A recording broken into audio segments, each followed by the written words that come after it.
Welcome back, pet parent. I have something a little bit different for you today, but something that is kind of passionate for me because y'all know I am a long time cat lady. I have had at least one cat in my life since the day I turned 18, the day I moved out. And I still have cats today, even though most of you know me for dogs, and that's okay. I am a canine nutritionist, I'm a holistic pet health coach, but I work with both dogs and cats because I love them both equally. And today's guest is Sally Williams, and she's here to talk to us today about a really cool nonprofit called Mission Meow. And I just please stick in for this because I think this is yes, I'm probably going to ask you to check it out and donate at the end, but I promise you this is not going to be like a sales pitch. We're not going to be like playing the Sarah McLachlan song for you. Oh, That's not how I roll. But I am very curious. First of all, thank you so much for being here with me today, Sally. It has been such a pleasure to just kind of know that you're out there in my sphere of people that I know because you have such great energy, and I appreciate what you do. So, if you wouldn't mind starting off by just telling me a little bit about like you, and I know you have a big history in the nonprofit space, and so I'd just like to learn a little bit about like how you got into all of this. sure. Hi, and thank you, Jessica, for so much for having me. I'm thrilled to be here and be a guest on the show and introduce Mission Meow to more people. As we were talking before we started recording, it is honestly the greatest joy of my life, along with my family and my kitties. And I, like you, I may have three cats, but I am a true animal lover, and I've had dogs and cats my whole life. But I feel like my mom, it was the beginning of all this. When my mom was pregnant with me, our cat Sandy slept on me on her belly. My And God. then when I was born, Sandy slept in the bassinet with me. And that was it. It was like this unbreakable bond with cats was formed. And we had a dog at the time too, this gorgeous basset hound named Callie, who I adored. But Callie couldn't make it up into the bassinet with me, basset hound and all that she was. Yeah. Yeah. Then that bond just grew and grew and grew and grew. There's never been a point in my life where there wasn't a cat with me. Even in college, I broke the room rules and had a cat in my dorm room. So cats have just always been a big part of my life. I was a pet sitter at a very young age. I was one of those kids who went around to the neighbors and said, if you ever need somebody to feed your cats, I'm happy to do it. And I always just wanted to be around cats. And then my career took me a different way and worked retail for many, many years. And then something happened in my late 30s where I started to not feel well. And this all ties into how all of this started. And I couldn't work. I got sick with multiple autoimmune disorders, but had an amazing doctor who said to me, I think you should volunteer. Volunteering is very healing. Find something where you don't have to have a set schedule. Without thinking, tell me what you would do. I'm like, well, I would want to pet cats. He said, so go find a place where you can pet cats. And I did that. And I went to a local shelter and became a volunteer and then became an adoption counselor and inevitably studied behavior, studied animal Reiki, just really immersed myself in that world. And then one of my cats was diagnosed with cancer, and we decided to treat. He had a nasal tumor. We knew with treatment we would get the gift of time. And that's really what we wanted. Brody was 13 years old, and we just really wanted more time with him. Good time. We were very mindful. This wasn't about us, but we thought he could get good quality of life. But when I was at the vet's office, I was hearing all these conversations. And for the first time, I heard the term economic euthanasia and was horrified that people might have to put a cat or a dog to sleep, even though the cancer could be treatable or they would get time. And that's where the first nonprofit came from. I founded something called the Brody Fund. And for 8 years, we gave grants to families that couldn't afford cancer treatment. And it was amazing until I didn't realize I've been in, a volunteer in the cat sector for a long time, volunteer in different ways with local nonprofits, never experienced burnout. Did not know that it would happen as a nonprofit director, but I was so immersed in the pet cancer world, it became overwhelming and sad. And we, as a board, got together, made the very challenging decision after a long period of time that we were going to close the Brody Fund. It had done amazing work. We threw it off in quite a fashion, had a big party, gave legacy grants. We made it very proud. And then I took some time off and I thought, it was interesting. I was listening to podcasts like crazy at that point because we were just coming out of COVID. Everybody, I think, was listening to podcasts at that point. And there were two that really changed my life. One was the Jay Shetty one about burnout, where I could recognize what was going on and this was normal, what I was experiencing. And the second one was a Brene Brown one where the guest kind of took over the interview and told her that she was doing too much and she needed to take time off and get bored. Mm. That really struck me as something. Bored. And she said, I don't mean antsy bored, bored like your mind is clear. And I thought, gosh, I can't remember the last time that happened. And I did it. And I took this time to myself. Lucky I have a very supportive husband. And I spent a lot of time outside in nature. And one day it hit me, I miss running a nonprofit. That's what I'm missing. There are so many other things I could be doing. I could go back to work in the traditional sense, but I really missed a nonprofit. And I recognized at that point, that's my calling. This is what I should be doing. It's very purpose driven. It's not financial driven. It's not going to make me $1 million, but it feeds my soul in a way that nothing else did. And that was it. Okay, so now I know that's what I want to do. And then it becomes, who do I help? Okay, I have a lot of experience in the cat world. I have a background in behavior. I'm volunteering for organizations, one in particular that had a very successful cat cafe adoption center. They hosted conventions, and yet COVID really impacted them and they had to downsize, move to a different location. And I thought, well, if an organization that's that well known, that well run, is dealing with these challenges, where else is it happening? So I became a keyboard warrior and just started Googling New York State cat rescue closing, Colorado cat rescue, just going state by state by state with different, changing the words up a little bit, but still the general idea. And it was clear that this was happening all across the country. And the reality is that a lot of these groups, the small feline centric nonprofits, they're the grassroots organizations. They are really at the heart of the problem. Many of them are doing TNR. Many of them are taking the senior cats, the special needs cats. Many of them have the contracts with the counties and the towns for the stray cats coming in to have to have the ferals coming in to be doing the TNR. If these organizations are struggling, we, the cat community, are in big trouble. So I had, all right, here's my nonprofit. Now I know who I want to help. And then it became, how do I help? And I thought, well, I can rule out the things I don't want to do. When I had the Brody Fund, we were very event driven and fundraising in a very traditional way of individual donors. And it's a lot of work. The parties are fun, right? When you have events, they're a lot of fun. But I will say this, they cost money and the outcomes are unpredictable. The ones that you think are going to be fantastic sometimes can flop. And the little ones you think might not do anything end up being a gem of a fundraiser. But I thought, well, all right, let's eliminate those. How can I hit the ground running fast and raise a lot of money quickly? Because if my mission now is I know who I want to help, these small orgs don't need a $500 grant. They need a big grant that can really change things for them and help them grow. Because they don't get those. When you do your research, you find out they get small community grants, which are wonderful.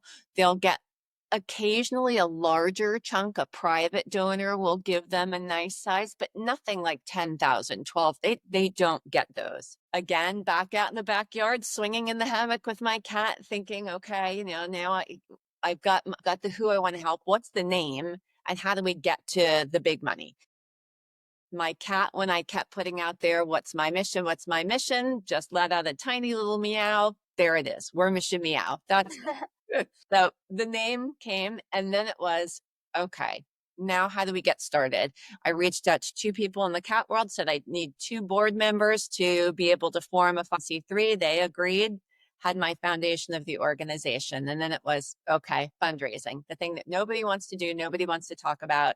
I'm actually quite passionate about it. And oddly, it came to me, and it's a sad situation, but nevertheless, it was the inspiration. The town next to me had a family that had had a fire. They lost their house, lost everything. And you know what happens when the communities come together. But what I found really interesting is, was it just the community members? It was the local businesses. And they had a whole weekend. They did sip and shops. They had private parties. They gave a percentage of sales. That raised a lot of money. And I thought, that's it. I can business crowdfund. I can reach out to businesses in the cat community and ask if they will contribute and be the foundation of our organization. So that was kind of the genesis of it. And then it became, okay, then there's the details. How often are we going to collect this money? How often are we going to give?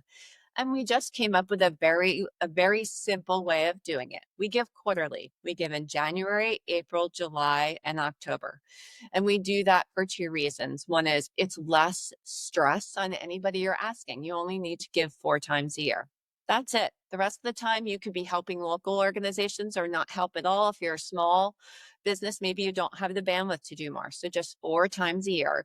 It also allows Mission Meow the downtime we need, right? So we have a big fundraising month. Then we reorganize, we give the grants, we do check ceremonies. That takes a whole month. Then we start the grant process again. We take applications for 2 weeks. We vet them for almost 2 weeks. We choose it and we start that fundraising all over again. And probably in your mind, you're thinking, well, why do you have to fundraise if you have business partners? They are the foundation. We know that we have 82 business partners that are going to be contributing, but to give a really big grant, we need individual donors as well. So in the fundraising month, which we just had in April, we tell the story of the organizations we pick. So let's use as an example. We had two in April. One was LIC Feral Feeders, which means Long Island City Feral Feeders. And they are a TNR organization founded and run by women. And they are an urban organization. So you can imagine what TNR looks like there. They find themselves in alleys and in situations that are not ideal. And they are out there doing this hard work. And they needed a safe place to have cats pre-surgery, post-surgery, and before they are released. And they needed cameras and some equipment. So that was one grant. The other grant is Tomato Foster Club in New Orleans, which I just think, I never even asked them where the tomato part came from. And it may be in their grant application, but I think it's a cool name.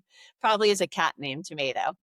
Their focus are special needs kittens, and their grant application was for 8 incubators and the oxygen so that they can save the neonates, the special needs orphan kittens that, without an incubator, you're piecemealing things together. You have a bottle warmer, you've got all these little things for under a blanket, like the old school, those little Yeah. rubbery warmers. I mean, you're doing it that way and you can do it, but having incubators is priceless. 8 incubators, that's going to save a lot of lives. So what we do in that time frame is we tell all about these organizations, what makes them so special. We interview people, we'll share adoption stories, all these different things. And now our individual donors get to see the heart of these organizations and what makes them so special. And that's how the whole process works for us. And then there's a whole other side that I can tell you, but you might have questions. I can tell you about the business partner side of things too. But my favorite part is telling their stories because I want people to know how special they are so the support continues well beyond after Mission Meow gives them the money. Yeah, well, so storytelling marketing is something I'm very actually passionate about. I love it. I think, organic content creation stems from storytelling, and I just love that you kind of embody that. And I do have questions, but really quickly, I'm just feeling really called to say this because I, I think I don't know who else out there may need to hear this, but apparently I needed to hear this today. And so I'm just going to tell this story really quickly. Sally and I were supposed to record 3 days from now. And I messaged her and I was like, is there any way you can record tomorrow instead? And she was amazing, was like, of course we can record tomorrow. And so you just told the story about listening to Jay Shetty and Brene Brown. And when you started talking about the guest taking over and telling her that she needs to be bored, I don't know if you saw me. I was literally over here crying. And I it was saw you doing, but I thought, okay.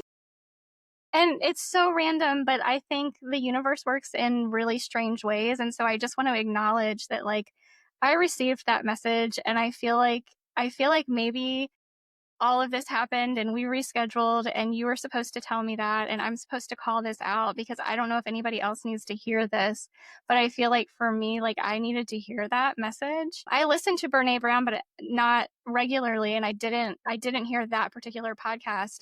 I feel like I needed to hear that with like everything going on in my life and what I'm doing right now. I feel like that's exactly I don't know, it just hit me and it literally I was like trying so hard not to cry. I'm like, I'm crying right now and this is just really Time. It was such an awakening for me. It was like I was meant to hear that. I mean, look what happened. I don't yeah. know that any of this would have happened had I not been listening that day and really felt it, like raw, felt it, and was, this is what I need to do. This is what I have to do. You have to listen to these messages. I mean, I've had so many in my life that when I was going in one direction and something happened and a door shut that pushed me in another way, and I ended up where I was supposed to be. And I was fighting for some reason, going one way. And there Yeah. were roadblocks, but I kept like, oh no, I've got to push past that. When no, those roadblocks were there so that I would move in another way. Yeah. I believe that so much. Glad that you received something that you needed to beyond just having a wonderful conversation about a world that we care deeply about. Yeah. So I just wanted to put that out there in case somebody listening also, I don't know, maybe you heard that message the same time I did, but I want to acknowledge that it's a pretty powerful message and I think it's very certainly in our society today like counter culture to do that. To pause like we definitely live in like a whole hustle culture which I feel especially for women is not healthy at all. Yeah. So being bored, whew, goodness, that hit. And it was, I love the way that that she explained it, that not, you know, when you get bored and you just get uncomfortable, like you Yeah. get a little antsy bored. This guest said, no, I'm talking about Mm-hmm. past that point to where your mind is completely freed up and the space is available for what's supposed to come next to come in. And when it does, you're going to be blown like, and I mean, I hadn't read a book at that point. I couldn't even tell you. I was so busy all the time. I wasn't reading books. I wasn't going to parks anymore. I wasn't getting out in nature. I wasn't really giving my cats what they needed. Their needs weren't being met either. And all of that happened. And now I have this amazing gift, which is also now taking up an enormous amount of time. And I'm back in that hustle world. But that's always back here. I'm taking some time off coming up because I said I need, for me to plug in and recharge means to actually unplug. And that's what I'm going to be doing soon. And if we don't do that, I feel like I know for me personally that I've had health issues when I've pushed and pushed and pushed. And Mission Meow gives me so much more than I could ever imagine. I get very emotional when I get really deep talking about it, but it still needs me to take time off and take care of myself so that I can, especially these days. I feel like the world is more complicated. At least I'm 58, I'll be 59 this year, and in my 59 years I feel like this right now has been the most challenging time externally too. Yeah. Just mean I've had losses in my life and all that, but just I felt so much heaviness in the world recently, and as a sensitive person, it's a challenging space to navigate because I want to be giving so much to the organizations and that now they're in need more than ever. But on the flip side, we have our business partners who are also experiencing challenges too. And this is a unique place to be, that I have two sides that are both being tested right now. And we want to support both of them because our business partners are like family to me. I feel Yeah. so incredibly lucky that they are. If you're thinking everybody needs to buy things for your pets, this is not to push any businesses. But seriously, our business partners are partners because they love the cat community, they love the animal community, they love giving back. They don't have to. They made a choice to do this. And I just love them all so much. And I honestly, if I was to have a conversation with a business and I didn't feel like we're not quite aligning, I don't think they would be a part of Mission Meow. Yeah. The energy of that is really important to me. And I don't know how to do anything other than lead with my heart and have a very personal relationship with somebody. So if that's not something that fits for them, probably Mission Meow is not the right organization for them. It's just the fact of how we are. Yeah. So with Mission Meow, I actually, and I don't know if I've ever told you this, I started in this world, this pet space with doing TNR. That's how I started. And I'm also a very empathetic person who feels everyone's energy very intensely. I've actually had to work very hard at trying to not internalize other people's energy. Me Like too. Yep. yeah, it's a thing that I'm still working on, quite honestly. Especially if I meet somebody new that It's I'm. very challenging because you don't want to completely shut everything out. Like I don't believe in like if people understand Reiki, you can set a protective bubble and keep Mhm. everything out, but keeping everything out to me isn't good either. So it's finding that balance of letting enough in where you remain human and empathetic and kind, but also it's not hurting you. Right. Yeah. And so, this was back in my early 20s when I was doing TNR, and I got burnt out really quickly just because TNR is hard work. And it I is. don't mean just physically challenged, it's emotionally very challenging. It is. And honestly, that first time I had to let cats back outside, I was like, that killed me. Because I'm like, I understand logically that these are not adoptable animals, but like you care for them so much, even though they've never let you touch them. Yeah, I get it. Yeah. But so I've always had a soft spot in my heart for cats. And so, and it is definitely, I always talk to people anytime I do like a cat centric episode, which I mean, I try to do at least a few times a year because it's important for me that I do that because I feel like that's like it grounds me a little bit back to my roots and where I came from. I mean, the fact that I do still have cats, but it is, I think, a lot harder. I think there are certainly like cats rule the internet. Don't get me wrong. Like, there are cat memes everywhere and everybody likes, laughing and sharing cat memes. But there is a very different feeling, I think for not all people, of course, but for a lot of people in our society that like we care for dogs and cats differently. And so it has to be really it has to just have an extra layer of challenge, I guess is Yeah. where I'm And going. we work very hard in the cat community because yes, it's true. You can find any kind of meme, any kind of anything, but when it comes to veterinary care, it's not the same. I am always challenged with vet offices, vet practices. It's very easy for, we have a beautiful new hospital near us that was built, and they have a space that's supposed to be where the cats come in, but it's this little tiny space and the walls don't go up to the ceiling. There's no door. The dogs are still coming in, and all the money in the world didn't make this a good space for cats. Yeah. When you get into a vet practice, it's not set up very cat friendly. You can walk into any of the super pet stores. The cat stuff is not.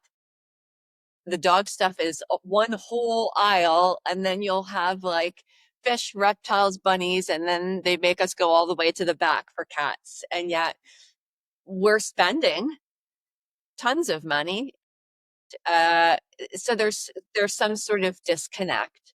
I think it's changing. I think there's still work to be done. Yeah. But I do think it's changing a lot, and especially in the area of holistics. I think that cat folks are really driving that. That to me is an area where we're talking all the time. I mean, I know for me, all my cats have an integrative approach to veterinary care, especially having lived through, having had four cats with cancer. It was all that. And, I'm very much into things being, it's interesting because I'm a Reiki practitioner. I'm very careful with what I eat. I have autoimmune disease. Um, but I'm also that person where I understand not everybody has the money to be feeding. I mean, the really healthy foods, a lot of them are very expensive. You put a roof over their head, you love them, and you do the best you can. That's the space I come from, right? Yeah. There's wonderful things happening in the cat world. Let's just say that. I think things are really, really changing, and I it should be that way for both. I love dogs. The only reason I don't have a dog is because, and I did this should have something I should have asked before we got married. I just assumed because my husband grew up with dogs that he would want to have a dog too. And then the conversation came. We were, I don't know, probably in our 30s, and we had two cats. I'm like, all right, let's go get a dog. These cats are great. They would be wonderful. I don't want a dog. What do you mean you don't want a dog? I don't want a dog. So we Oh, never got a dog. You know what we did? I went out and got two more cats because two more cats equaled the size of the dog that I would like to have. oh my goodness. That's That's funny. yeah. So funny. Yeah, cats are, and this is another conversation I have often when I have cat people on. In fact, the first time I ever said it on this podcast was with Jay and Adrian, and they were like appalled with me because I was like, cats are so much harder to take care of than dogs. And this is just my experience. But I But you know think, what? A lot of people say the other thing. They say, "Oh my gosh, it's so easy to take care of a cat. You just put food and litter." No, no, no. All animals, it doesn't matter. Cats, dogs. Some are easier than others. Some are harder than others. I mean, they're all different personalities. yeah, yeah. And it's also Well, put into it, right? I mean, yeah. It is. Well, and that's the thing that so many people do have that mindset of cats are easy, put food down, clean the litter box, hopefully clean the litter box, and that's all they need. And it's absolutely not all they need. it's not all they There's, needed. And guess what? The humans are missing out on they, all the really fun stuff. they really are. I think so too. The way you engage with a cat, the way that you provide them enrichment is very, I mean, it's similar, but in some ways, but very different from a dog. You just, to see them like they are like apex predators and living in your home. Get them going and doing that whole prey sequence. Yes. It's so much, they get going, they get the butt wiggle, and then they go, and I don't know. And here's the thing, because I had a behavior business for 7 years, the Contented Cat, working with people and talking about enrichment, one of the things I heard all the time was that my cat doesn't like to play. And my answer is, well, you haven't found the right toy yet. That's all it is. You need to find out what they like. Some like I'm a huge fan of DeBurge, and it's got these big long feathers, but I have a very shy cat who doesn't like it because that one moves in a way that he doesn't like so much. Where a wand toy that has a little mouse on the end that I just tug along the floor, he's all about that. Some would rather, I have fetchers. I have one cat that will fetch all day long, get a nice soft ball, throw it up the stairs. He'll run up and down until finally he's just done and just panting. So they all have their thing. And all mine are harness trained too. So all mine go outside. And here's a shout out. Thank you, Jay and Adrian. Their flea and tick formula is a godsend. My lawn doesn't have any pesticides on it. So I feel very safe going out there with them. I had one experience with a cat and personally with the topical flea and Mm-hmm. tick treatment. So it's just my personal choice not to use it. and their flea and tick, I can spray it in my hands. And I have autoimmune disease, and I don't spray it on them because they don't like that. So I spray it in my hands, and then it becomes a grooming session, and Mm-hmm. it's just rubbing it all over them. And then we take them outside, and that just it's been 100%, and I love it so much. And it took some time to train them on harnesses, and I do it the right way. Anybody who says just throw it on and take them outside, please don't do that. Start them inside, start them with just a collar, and that collar might last 2 minutes, and then give them some treat and try again the next day, and then extend it, and then eventually make it the harness. And then you can lead them through the house by dropping treats or holding a churu and leading them through the house. And then you can get them outside, because I Yeah. know a lot of people want to do it. They're like, my cats hate it. Well, go back to square one. And there's great resources out there. I mean, we have a couple companies that have great resources if anybody wants to do that. Yeah. So if somebody out there does have a business and they're interested in potentially, Being a sponsoring, business partner, yeah, how does that work and what do you? it's so easy. It is so easy and so inexpensive and so impactful. You can be a small business, or you can have a big business. And if you look at our partners, you will see all of them. I use an example. I love Pam Webster. She's the crocheting cat behaviorist. It is a small, newer business. So she figures out what she can contribute, and she can contribute that. There's no set expectation. Is it easier in some ways to manage when everybody has a set amount? Sure, but we want people to feel good about giving, and we want them to feel no pressure about giving. I don't want somebody to say, I'm going to give you $500 a quarter, and then their quarter comes and they're like, money's a little tight right now. So the bigger companies are more apt to say, we're going to pick an amount. That's what we're going to give every quarter. Smaller businesses, some do percentage of sales, some do special events, some pick a product, and the proceeds from that product go to us. We do not tell our business partners how much, and we don't tell you that you have to pick a set amount. We do say give quarterly. Some set it up so money comes in every month. That makes it easier for them, harder for our bookkeeping, but easier for them. So we encourage people to give quarterly if they can. You determine the level that you want to come in on, and that's where you go. We try to get the businesses, and you'll probably be like, what, to start around 200, 250 a quarter. So even the bigger companies, that's only $800 to $1,000 a year. And people are like, well, that doesn't seem like a lot of money. Well, when you have 82 partners, it is a lot of money. And it's not about the individual give, although that's what we need. We need the businesses to give. It's about how much it is coming together. We do not tier. Nobody gets more on social media. No one gets a bigger space on the website. It's not about that. It is truly about coming together. As far as the partnership part of it, we give what we call is the business partners perks package. And they, in a fundraising month, get benefits back to them, and set number of social media mentions, blogs, emails, all the different things that we do to highlight them. And it's easy to highlight companies that you're supportive, right? These are Yeah. businesses that I use their products that I'm passionate about. My cats have a surfer cat harness. We have a litter robot upstairs that Desmond, that's his go-to. And we have options. We have we have 4 boxes and 3 cats. And so we have options. I have Sheer Fun. I just highlighted them. That is one of my favorite go-to toys. And if people do not have a Sheer Fun, you should have a Sheer Fun. And I knew them before I started Mission Meow. And so these are the things, like these are products that initially I reached out to. Who did I know at conventions when I was at conventions for the Brody Fund? What products in my house do I love?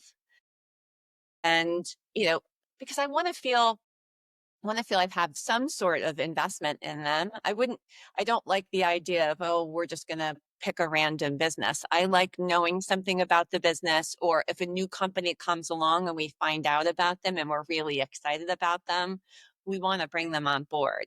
And they also have to get that Mission Meow feels like a family. If you're not Yeah. comfortable with that, you might not be the right fit for us. Do we have an attorney? Do we have an accountant? Do we do all the things the right way? Yes. Do we have full transparency? Yes. But until maybe we're, a multi-million-dollar nonprofit, And even then, I still think I would struggle with it. I like that personal feel. I like Yeah. that I have a personal relationship with all these businesses. It makes me feel good about, especially right now, we're doing something called the Summer, Mission Meow Summer of Support, because the economy has been a little unsettled and because some of our smaller and medium-sized businesses are really feeling the impact of the tariffs. I mean, this is a real thing that Yes. it's not I don't get into the minutia of politics. It's just a fact that a lot of the smaller companies, even the bigger companies, they even though the products are made here, they're getting bits and pieces from other places because they wouldn't be able to afford having a business if they did not, right? So we know they're feeling the impact now. So we decided to take the entire summer and highlight our businesses. So you're going to see on our social media. And I wish I had it right here. I would show you Sheer Fun because I love it so much, but I don't want to get up and walk out on your interview. Oh, that's okay. Look up sheer fun. So Yeah. it's this sheer fabric that has a border that, you know what? I wonder if I do. Look at that. Oh my. In my office, perfect timing, right? I keep a stash of toys so now I can actually show you. Awesome. This is so cool. I swear to you, I had no intention and I looked over to grab something and there it was. This is sheer fun. Okay. Yeah. And so Oh, I here bet. it crinkles. Yeah. So they love the border. And what you can do too is throw it over a box. And now they're Mm, in the box and trying to get out from underneath it. You could hide toys underneath it. You can put it over a cat, and then they're the two cats, one's under it. It's genius. It's so simple. It's so genius. And she makes a product for shelters too that you can hang this up outside a cage, and it's a privacy screen. It's like yeah. I it's one of know. my favorites. And I just ordered, ooh, I have so much over in I just got this from another one of my business partners, Princess Dreams. She hand makes cat toys, not just her. She has a team. But this was a new one that I got from her and I love it so much. Look at this. It's an ear of corn. And Oh, it crinkles. Does it have? yep, it crinkles. Oh, This is one of our business partners as well. I mean, gosh, she sent me this. This is one new one of hers too. She's made these beautiful flowers. oh my goodness. But I love that. if you go to our website, you will see our business partners. I couldn't be more proud of all of them. And they are like we have behaviorists. Michael Delgado is a member. I think we have 5 or 6 behaviorists. They're so passionate about what we do. I mentioned Michael Delgado easily because she's a board member too. So she's very involved in our organization. We have very small toy companies. We have very big, toy companies. We have Dr. Yeah. Elsie's, who's been incredible with us. We just signed on Litter Genie recently. So it really, and it's so cool. It's like, I've received emails at the holidays. Thank you so much for your website. It was one stop Christmas shopping. I had no idea. No idea. That's Never thought amazing. about that. And we're also connecting people because we have brick and mortar stores. We have several of those that in different states. And they have gone to our site and they found wholesalers. And now they're carrying products in their stores because of their connection to Mission Meow. I love that. I These love are that so things much. that I didn't expect, right? There are Yeah. so many things in the past 2.5 years. So it's been 2.5 years, 23 grants given, and think we give quarterly, Yeah. 23 grants given for $186,000. That's amazing. I love that. And My goodness. all to small organizations. And what I think is really important for people to know is that these groups are the foundation of rescue. Whether it was on the dog side or the cat side, the small organizations are really the ones doing just the tough stuff. I mean, right now they're the ones taking in these teeny tiny kittens and finding them all the time because they're the really ones doing most of the trap neuter returns. So they're the ones finding these tiny kittens. And Tomato Foster Club that we work with, they're one of the ones that taking special needs. Special needs kittens are more expensive, and some people say, oh, well, maybe we shouldn't be trying to save them. You could be saving more if you were putting that money somewhere else. Well, guess what? There's enough room for everyone. I Yeah. love their mission. You go to their page and see the faces of these beautiful kittens, you wouldn't think twice about doing it. And guess what? They're in New Orleans. There are plenty of other organizations around them doing TNR, doing foster, having a traditional rescue build. There's plenty of that. This is their mission, right? So there's room for everybody, and I love what they do. So I just, especially right now, this is kitten season for people that really are not immersed in the cat world. There's a small part of the country down south that really has kitten season nonstop. And Yeah. I don't know how they do it. I really don't.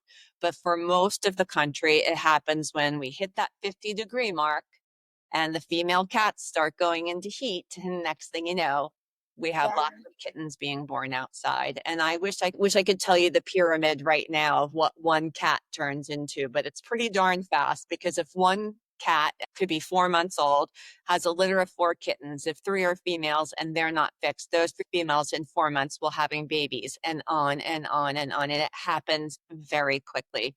TNR is the humane solution for this. So we really need to be supporting our trap, neuter, return organizations as much as possible because if we understand a bit, because I think it's talked about more, the veterinary community, we talk about burnout all the time. And a lot of people in this community know that it's the highest suicide rate of a career now, our veterinarians.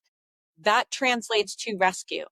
It is happening in rescue, suicide, burnout, compassion fatigue, organizations closing to take a break because it's too much. It is that way because their hearts are so big.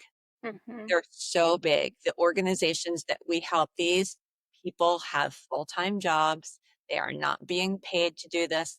There's not these huge salaries in these organizations. They do it because they believe in the work.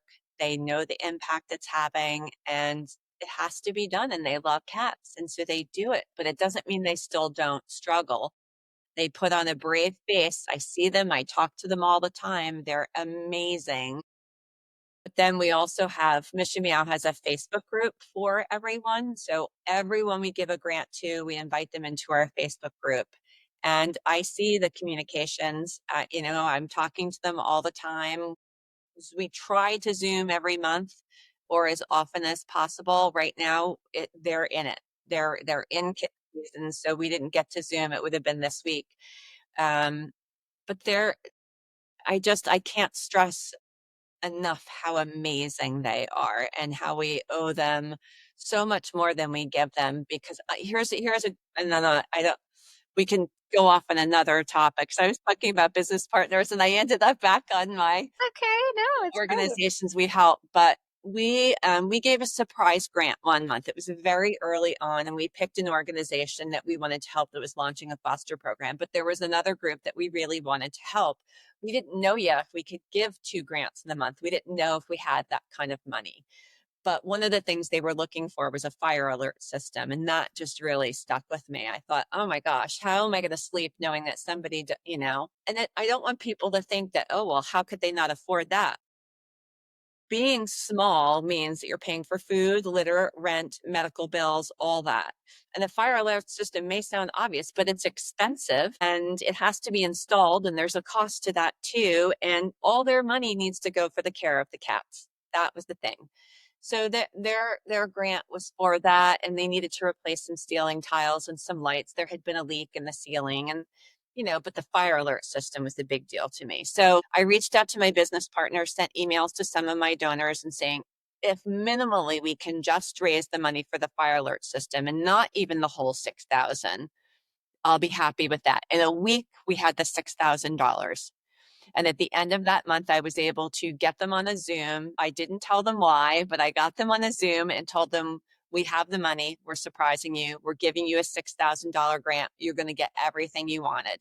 First of all, they're crying because they can't believe this has happened because all the money goes down to the road 15 minutes to the shiny, bigger organization. But Yeah. wonderful that they're doing that work. But this group, the very next day, the director of this organization called me and said, Sally, you have no idea what you've just done. We were going to close at the end of the year.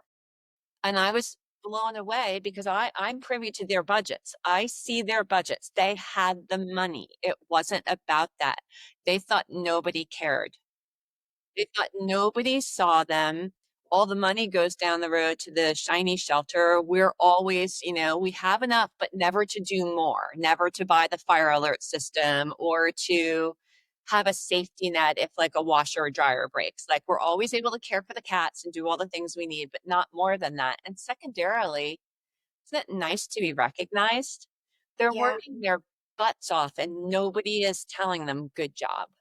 Amongst each other they are, but it's nice for them to hear it from somebody else. So when Mission Meow says good job, it's me, it's my board, it's my volunteers, it's the business partners. They now look at the list of businesses and say, they all know who we are. They care about us. They see the work that we're doing. They are still around today. They moved to a bigger building. I mean, these are the kinds of things we just made a one pager that we're going to put out called the Mission Meow Ripple Effect because I started taking notes about all the things. They're getting new board members, they're getting more volunteers. The impact it has on the volunteers, like they just feel so proud of the work that just to be recognized, to be validated for the work that you do. They get looked at more often for grants when they apply. Once you've gotten a big grant, next time you apply, you list that on that grant application. That is going to help you. It helps you get more donors. We highlight them, they get their social media grows. It's so much more than just the money. And the money is so important, but the rest of the stuff is what really gets you. I'm crying It again. got you, right? I'm crying again. Well, I mean, it's just so, well, I'm gonna tell a story because I was just talking to a veterinarian yesterday who actually closed her practice 7 years ago because, well, mainly because she had a child and wanted to raise that child, but she said at the same time, I couldn't stay in this system any longer. And she's the reason that I'm connected with her is because she's now in a program, like I'm mentoring her through a program where she's learning um, integrative and holistic modalities for veterinary care. But she said to me after the first 100 times somebody screamed at me and told me I was going to hell because I was charging for my services, I became callous to it. And I'm like, I don't even hear it anymore. And it reminded me that, like, we talk on this podcast at least about veterinarians a lot because I appreciate them so much.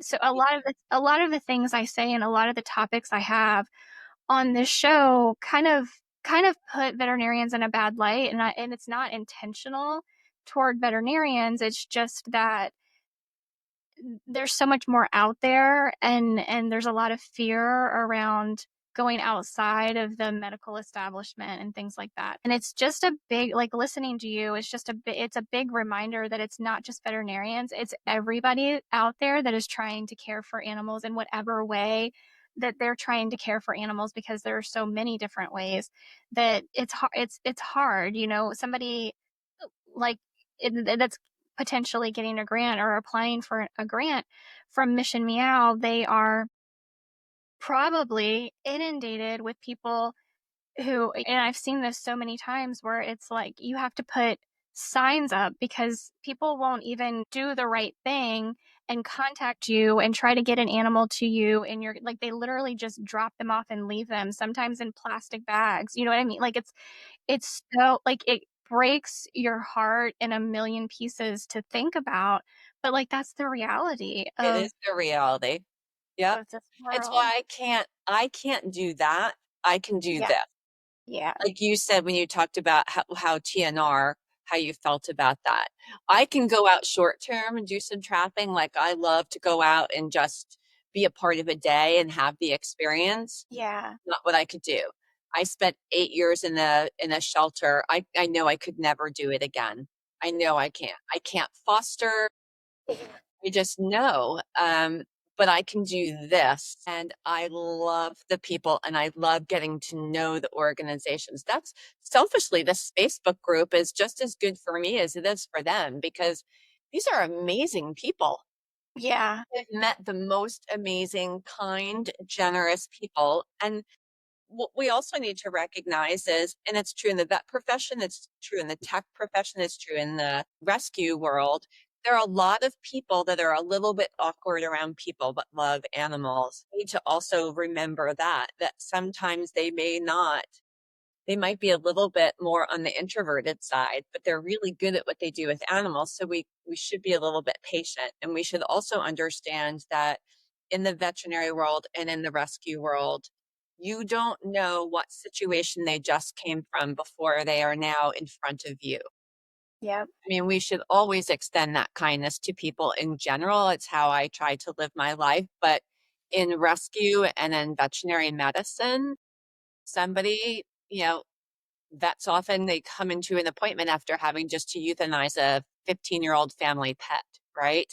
In rescue, they might be having a foster at home who was doing well and just faded and passed. And now they're in front of you taking in more fosters.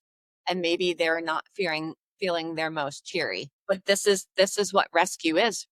So I think we just have to be mindful of that. And right now, people should be thinking about if I'm trying to reach out to an organization because I need help and they don't get back to you in a couple days, don't be angry. Understand that that's the best that they can do right now because your phone call is one of how many others are coming in and they can't get to everybody as much as they want to, especially the groups we work with. They're so small, there's one person maybe checking that email who's also checking their social media, who is also out trapping, and they're doing everything. They're wearing all the hats. And it's important that people think about that. We want to support them, and supporting them means, yeah, we can be helping them financially like we do, but these organizations need volunteers all the time, and people shouldn't discount anything that's possible. You don't have to physically be able to go into an organization to help. What are you good at? What do you like doing? Get pick up the phone, call them and say, I'd like to volunteer, but I can't come in. What else can I do? Well, what do you like to do? Well, I love sending emails or making phone calls, or, I'm good at making graphics. I do graphic design. I could maybe give an hour. So maybe every week you need a graphic, or everything makes a difference. These organizations always need help. Are really they're tiny but so mighty, and it's so much more rewarding to me to be involved with those organizations. I mean, they're like these families. Whenever I meet them and we get to do the check presentations, it's incredible. I wish we try to. So if we can go out and give a check in person, we do that, and we'll bring one of the big checks. And I try to get either a volunteer, a business partner, donor, or somebody from my organization to come with me, and the stories, even just like when you make the phone call. I've had people, like, I got one woman on the phone. She's like, hold on. And I can hear her. She puts the phone down, like, oh my God, oh my God. She's like, so sorry. I had to pull over. I was on the highway, but oh my God, oh my God. You get them crying. I got one group that was an apple picking festival when I made the call. And she's like, I have to put you on speakerphone. Everybody's here. My board is here. My volunteers are here. They all erupt and are cheering. I wish everybody would have a chance to hear that, to experience that, because you'd want to get involved, whether it was with them or with us. You would want to be involved in some way. It's incredible. I love that. I love that. So you have the foundation of businesses, but individuals can still donate. How And can we they do need them that? to. It's important. We have to have both to really, because the reality is, so in a month, let's say this past month, we needed to raise $16,000. That is enough to pay the grants. We do that in a month. So we get the business partners, and remember, they fluctuate. So sometimes the business partner might have given $400, and the next quarter, no, it's tax time and tariffs hit. And next thing you know, they can only afford $50. So there can be a big fluctuation. So our individual donors, it's all the same. We need them both equally, and it's easy to donate. You can, we even snail mail. We still get checks. So Yeah. we still get checks from donors, but our website's missionmeow.org, and it says on the website you can donate through PayPal. There's fees with that, Zelle. We also set up Venmo. That's just the way the world is right now. So you can donate through Venmo to Mission Meow. And it's really important. And I know that people hear this all the time, but I cannot stress it enough. Every dollar makes a difference. $5 makes a difference. We have 100 donors that give us $5. That's $500. Yeah. It all makes an impact. I don't want anybody to think, well, I only have $5 this month. What's that going to do? But if everybody thinks that way, then nobody donates that. And if everybody really understands the impact that that makes, you will donate it. That $5 does make a difference. Every time because I'm the one who sees them, I get all the notifications. It's not like every single dollar. I'm so excited that that money came in because that's five more dollars that gets us closer to making our grants happen. Plus, nobody likes to talk about this, but we have things we have to pay for as well. We have a website. We have design programs so we can make graphics. There are things that, because we in an ideal world, we would have volunteers that could do everything. We just don't. So some things we have to do in house. And so we have bills too. We keep them very lean. You can trust somebody who ran a pet cancer fund for 8 years to never want to spend more than they need to. But we go to conventions. There's a cost to those. We have to pay to get there. We have to pay for hotels. We have to pay for a booth, but it's important for us to be there. It's how we get into communities and introduce ourselves to potential grant recipients, potential business partners, potential donors, potential volunteers. It's everything. It's not just out there looking for money. The only way we can build an organization is by filling all those roles. Hmm. Donors, yes, we need business partners, but if we don't have grant recipients, who are we giving to? And if we don't have volunteers, none of this happens. Yeah. That's, All of these things. And so, yes, money comes in that feeds Mission Meow too. So it's very important that our donors know that in a grant fundraising month, if we raise more, you are helping Mission Meow make it through the next few months for us to do the things that we need to do and then go into the next grant cycle. yeah. Well, I just think, this is such an amazing thing that you're doing. I appreciate it so very much because I know, it's easy, especially around the holidays, and it's like, donate to the Humane Society, blah, blah, blah. And like, for so many years, I felt uncomfortable saying that because I know how much with a lot of these, especially the larger humane societies, it doesn't actually go to the animals. And so I appreciate being able to highlight an organization that is very lean and like it really is there for the animals and just appreciate so much of what you do. And so definitely check out the show notes, get all the links, go to social media, follow Mission Meow, whatever you can do, please do that. And again, just thank you so much for being here. They can reach out to me. There's the email on there. If you have questions, it's gonna come to me. So if you want to find out how you can help, what you can do more, or how you can help in your community, we can try to always connect you too, because we get those questions. I want to help in my local community. We've helped all across the US. If they see on our grant page, look at the organizations we've helped. They're all looking for help too. There's Yeah, always a way that you can give back. I promise that. And if it's not through Mission Meow, we can try to guide you. I love that. Of course, I love dogs, but I very much appreciate that it is cat centric because I think, as we talked about earlier, I think they get kind of lost sometimes. And And the reality is that in the US, when we're talking about overpopulation and where there's an issue, it's the cat community. Sure, there are places in the US down south where we hear about the dogs and we know there's transports that bring dogs up from the south to save them because it's just different down there. But if we're talking about a country as a whole, in the animal world, the population issue is cats. yeah, And so we need to get a handle on this. And by supporting these small organizations, the grassroots ones, we're really targeting the root of the problem. that's amazing. I love it.